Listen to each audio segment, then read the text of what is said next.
Hello guys, welcome to today's video.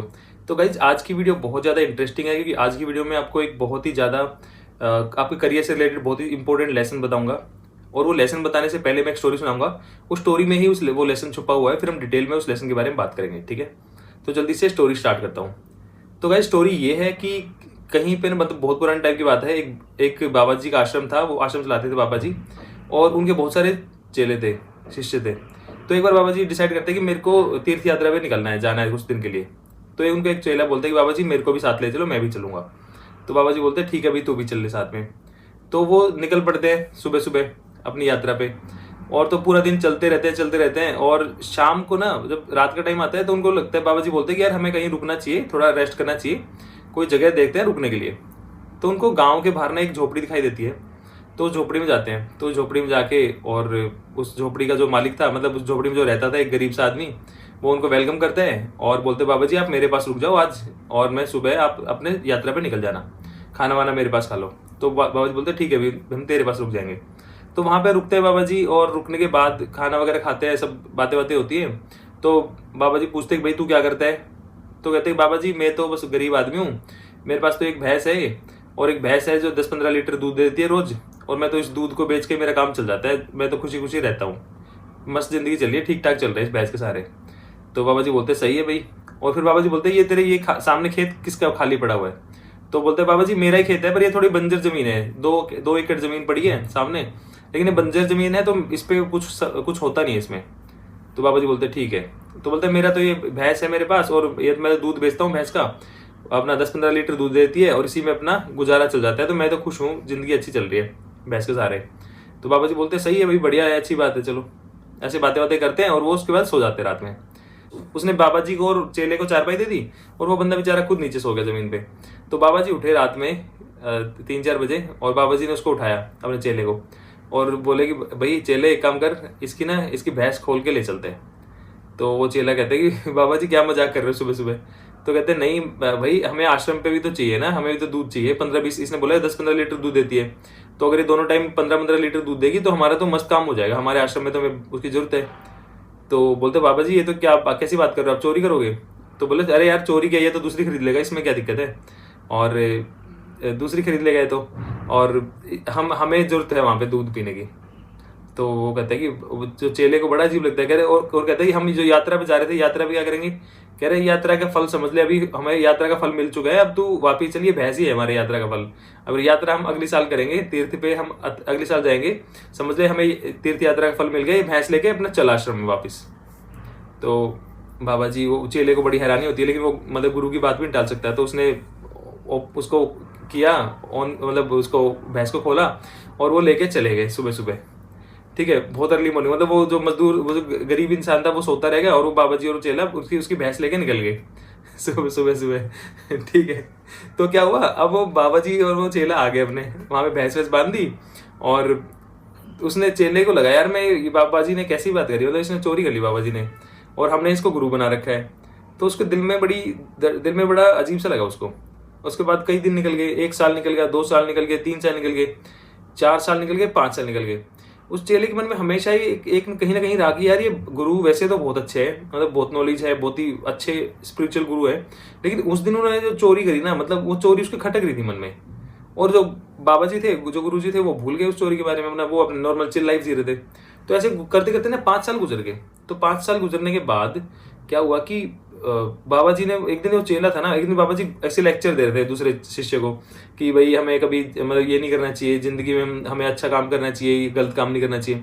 तो उससे रहा नहीं जाता, उससे जो वो होता है, जो चेला होता है, वो कहता है बाबा जी, बोलता है बाबा जी मैं ये छोड़ के जा रहा हूँ, मैं आश्रम छोड़ के जा रहा हूँ। कहते हैं क्यों।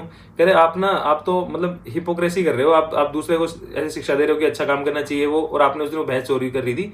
और मैं इतने दिन से 5 साल हो गए, मैं अपने मन में ना वो बोझ लेके चल रहा हूँ कि मैं आपको गुरु मान नहीं सकता, तो मैं आपका ये आश्रम छोड़ के जा रहा हूँ आज से। तो कहते हैं कि भाई आश्रम क्यों छोड़ के जा रहा है, अगर तू मतलब किसी तरह रुक सकता है। तो बोला अगर आप उस बंदे से जाके माफी मांग लोगे और उसकी भैंस के पैसे दे दोगे, तो मैं आपको माफ कर दूंगा, फिर मैं रह जाऊंगा। तो बाबा जी कहते हैं चलते हैं उसके पास दोबारा से। तो बाबा जी कहते हैं चल मैं पैसे लेके चलता हूँ, उसको भैंस के पैसे दे देंगे, उससे माफी मांग के आऊंगा, चल ठीक है। तो जाते हैं दोनों। अब वो जाते हैं तो वहां पे जाके देखते हैं कि उस पूछते हो जाते कि यार यहाँ पे इस तरह एक झोपड़ी थी पहले। तो देखते कि उस झोपड़ी की जगह पे ना पक्का मकान बन चुका है 5 साल में।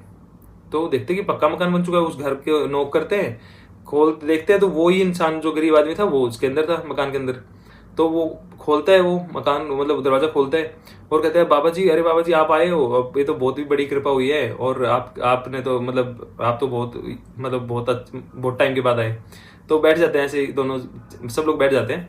और फिर वो बताता है कि बाबा जी कहते हैं कि यार अब तो तेरी जिंदगी अच्छी लग रही है, मतलब क्या हो गया, तेरी झोपड़ी वगैरह नहीं, अब तो तेरे पास पक्का मकान हो गया, क्या हो गया, क्या हो गया तेरे साथ ये। तो वो बताता है कि बाबा जी जिस दिन आप आए थे ना 5 साल पहले, उसी रात ना जब आप गए थे, आप तो जल्दी अपनी यात्रा पर निकल गए थे, लेकिन जब आप यात्रा पे निकले ना, तो उसी रात ना मेरे घर से ना मेरी भैंस चोरी होगी। अब जो वो भैंस थी वही मेरा इकलौता सहारा थी, उसी के सहारे मैं दूध बेचता था, दूध पीता था, उसी के सहारे मेरी जिंदगी चलती थी, वही मेरी रोजी रोटी थी। अब जो भैंस चली गई तो मैं 2-3 दिन तक तो मैं रोया बहुत सारा, 2-3 दिन मैं रोता रहा। लेकिन फिर किसी ने सलाह दी कि भाई रोने से नहीं होगा काम, ये जो तेरा खेत पड़ा हुआ सामने तो इसमें खेती बाड़ी शुरू कर। तो बोला मेरे पास कुछ और ऑप्शन नहीं था, मैंने वो सारा खेत हल लेके और पूरा उसको जोतना स्टार्ट किया और पूरा खेत मैंने रेडी किया। फिर उसमें मैंने फसल बोई, उसमें मैंने सब कुछ किया, ये किया वो किया, फिर वो फसल होने लगी धीरे धीरे। एक साल थोड़ी कम फसल हुई, अगले साल वो फसल ज्यादा हुई, उससे ज्यादा, और तीसरे साल वो फसल बहुत ज्यादा होने लगी, ठीक है, और चौथे साल और भी ज्यादा हुई, और 5 साल के बाद तो मतलब वो फसल बहुत ही ज्यादा होने लगी। तो मेरा तो खुद का तो था वो तो उतना उससे भी ज्यादा हो रहा था, और मैं वो फसल बेचने लगा और मेरे को पैसे आ गए, फिर मैंने घर वर बना लिया अपना और सब बढ़िया हो गया, और मेरी अब तो शादी वादी भी होगी, सब हो गया, मेरा लाइफ सेट होगी। तो आप तो मिलने बहुत लकी हो, जिस दिन आप आए थे उसी दिन भैंस मेरी चोरी हुई और उसी दिन मेरी जिंदगी बदल गई। तो आप तो मेरे लिए बहुत लकी हो बाबा जी। तो ये सुन के जो चेला था ना, उसको पूरी स्टोरी समझ में आ गई। उसको समझ में आ गया कि जो बाबा जी ने जो वो भैंस चोरी करी थी ना, वो इसकी भलाई के लिए ही की थी। गाइस वो भैंस चोरी करने से और उसकी भलाई का रिलेशन ये है कि अगर वो भैंस चोरी नहीं करता ना वो बाबा जी, तो वो जो गरीब इंसान था वो उस भैंस के सहारे ही अपनी जिंदगी समझ रहा था कि ये भैंस है ना, यही मेरी जिंदगी है, या फिर इसी के इतना ही मैं कमा सकता हूँ, यही मेरी सोर्स ऑफ अर्निंग है, ठीक है। तो उस भैंस के सहारे ही वो अपना पूरा टाइम वेस्ट कर रहा था, लेकिन जो उसके सामने जो और अपॉर्चुनिटी थी ना उसको देख ही नहीं रहा था। सिमिलरली हमारे साथ भी हो रहा है, हम सब ने या मतलब बहुत सारे लोगों ने क्या कर रखा है, स्टूडेंट्स ने भी या प्रोफेशनल लोगों ने भी अपनी लाइफ में ना एक एक भैंस पाल रखी है, जो कि पूरा उनका टाइम ले रही होती है।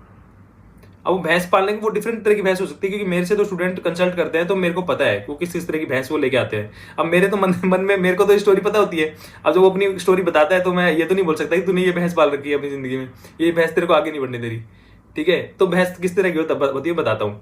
कुछ मेरे स्टूडेंट्स देखे हैं, वो कहेंगे सर देखो सर, मैंने मतलब ऐसे नहीं बोलेंगे नहीं, पर मेरे को पता होता है कि इनकी भैंस क्या है, मेरे को बिना बोले पता होता है। कुछ लोगों ने क्या करके कि अपने जिम को भैंस बना रखा है अपनी, मतलब कि वो सुबह जिम जाना है, उनको शाम को जिम जाना है। आज मैंने बाइसेप्स बना लिया, आज मैंने प्रोटीन का ये शेक ले लिया, वो शेक ले लिया, वो पूरी उसमें अपनी एनर्जी लगा रखी है। मतलब उन्होंने अपनी 50-60% जो जिंदगी का पार्ट है वो जिम को बना रखा है, वहां पे बॉडी बनाए जा रहे हैं। अगर तुम्हें यार बॉडी बिल्डर बनना है तो तुम डिसाइड कर लो, बॉडी बिल्डर बनना है तुम्हें, प्रोफेशनल बनना है, ठीक है। किसी ने भैंस के रूप में अपना गर्लफ्रेंड बॉयफ्रेंड पाल रखा है, वो उसी पे लगा रहता है कि मतलब जो उनके टाइम वेस्ट करने होते हैं उनको, ठीक है। तो उसके बाद किसी ने भैंस के लिए, किसी ने कोई पबजी खेले जा रहा है या कोई गेमिंग करे जा रहा है कोई, ठीक है। इस तरह होता है। किसी ने वेब सीरीज को बना रखा है अपनी भैंस कि भाई वेब सीरीज में टाइम लगा रहा है, पूरी बिंज वॉच कर रहा है, रात भर बैठ के लग रहा है, वो यही ढूंढता रहता है कि अब मैंने यार ये वेब सीरीज खत्म कर लिया, मैं नेक्स्ट कौन सी देखनी चाहिए, नेक्स्ट मूवी कौन सी देखनी चाहिए, वो उसी में लगे रहते हैं। किसी ने यारी दोस्ती को बना रखा है भैंस की, वो यारी दोस्ती में पूरा टाइम वेस्ट करते रहते हैं। जो उनके सामने जो पूरी और जो दुनिया है जो सामने वो कर सकते हैं, उनके सामने जो भी अपॉर्चुनिटीज हैं, जो उनके सामने पूरा ओशन ऑफ अपॉर्चुनिटी है, वो उसको देख ही नहीं रहे हैं, वो उसी में लगे पड़े हैं कि मेरी यही लाइफ है, बस इतनी लाइफ है मेरी, या फिर इसी में ही पूरा टाइम वेस्ट कर रहे हैं। फिर थोड़ा सा टाइम अपना दिल की तसल्ली के लिए थोड़ा पढ़ाई में लगा देते हैं, थोड़ा सा टाइम वो कोडिंग करने लग जाते हैं, थोड़ा सा टाइम वो जॉब हंटिंग के लिए दे देते हैं, एहसान कर देते हैं आधा घंटा। बाकी वो मोस्टली टाइम वो उन्हीं चीजों पर लगाते हैं जो नॉन प्रोडक्टिव या फिर सिर्फ यूजलेस चीजें होती है। तो इसी तरह सबने जो भैंस पाल रखे हैं लाइफ में, वो उनको आगे नहीं बढ़ने दे रही। उनको दिख नहीं रहा कि भाई तुम्हारे सामने कितनी सारी चीजें हैं, इस चीज पे पूरा टाइम मत लगाओ। सिर्फ ये मतलब है कि एक चीज पे मत घुसो अपनी दूसरी चीज देखो कि दूसरी चीजों में भी कितना हो सकता है, क्या क्या हो सकता है। एक चीज पे टाइम वेस्ट मत करो, सामने बहुत सारी चीजें होती है जो तुम एक्सप्लोर कर सकते हो। अपने टाइम को इक्वली डिवाइड करो कि सबके पास ही 24 घंटे हैं। अगर तुम एक चीज में ज्यादा टाइम दे दोगे, दूसरी चीज में तुम टाइम नहीं दे पाओगे, सिंपल सी बात है। तो तुम अपना टाइम को बैलेंस करना पड़ेगा तुम्हें, तभी तुम लाइफ में आगे जा पाओगे। नहीं तो तुम उसी गरीब इंसान की तरह तुम भैंस में ही अपना पूरा जीवन लगा दोगे, सुबह शाम की भाई इतने में संतुष्ट हूं मैं। अगर तुम उतने से में संतुष्ट हो तो फिर तुम आगे नहीं बढ़ पाओगे लाइफ में। किसी किसी ने भैंस बना रखी है कि भाई मेरे को तो यही जॉब है, बस इतनी जॉब से मेरा काम चल जाएगा, वो है कि मैं अपनी जॉब से संतुष्ट हूँ, बस आगे नहीं बढ़ना उसको। तो यार अपनी लाइफ में ना आपको मैक्सिमम अचीव करना है जितना आप कर सकते हो, ठीक है। अपनी जो लिमिट्स है उनको आपको पुश करना है और उनको आगे थोड़ा सा धकेलना है और आगे बढ़ना है, ठीक है। आपको ये नहीं करना कि इतने में संतुष्ट हो जाना है, या फिर आपने ये सोचना है कि मैं इतना ही कर सकता हूँ। वो आप अभी जब तक आप उस वाली चीज से बाहर नहीं देखोगे ना, तब तक आपको चीज दिखाई नहीं देगी। तो आप अपना एनालाइज करो कि आपकी लाइफ की जो करंट जो भैंस है वो है क्या, किस चीज में आप ज्यादा टाइम वेस्ट कर रहे हो, किस चीज में आप अपनी एनर्जी ज्यादा वेस्ट कर रहे हो, क्या चीज है। इस वीडियो कमेंट सेक्शन में जरूर लिखना कि सर मेरी भैंस ये है, ठीक है। किसी का नाम भी लिख सकते हो, ठीक है, कि मेरी वैसी है, जो भी आपका यार दोस्त है कोई भी है। तो आप अपने एक बैठ के इंट्रोस्पेक्ट करो और रियलाइज करो कि आपकी लाइफ की भैंस क्या है, जो कि आपका सारी एनर्जी, सारा टाइम, सारी अटेंशन ले रही है, ठीक है। उसको आपको छोड़ के जो चीजें जो और ज्यादा आपको प्रोडक्टिव हो सकती है, जो ज्यादा वैल्यूएबल हो सकती है, आपको उन चीजों में अपनी एनर्जी, अपना टाइम, आपको अपनी फोर्स उसमें उन चीजों में लगानी है। This is the message of this video, ठीक है। तो गाइस अगर वीडियो आपको अच्छी लगी तो प्लीज चैनल को शेयर करना अपने दोस्तों में। लोग शेयर नहीं कर रहे हैं, वो ये बहुत गलत बात है। आप लाइक करना और कमेंट भी करना, और कमेंट जरूर करना कि आपकी लाइफ की भैंस कौन है एट द प्रेजेंट, ठीक है। तो मैं मिलता हूँ नेक्स्ट वीडियो में। वीडियो अच्छी लगी तो लाइक करना, चैनल को सब्सक्राइब करना। तब तक के लिए बाय बाय।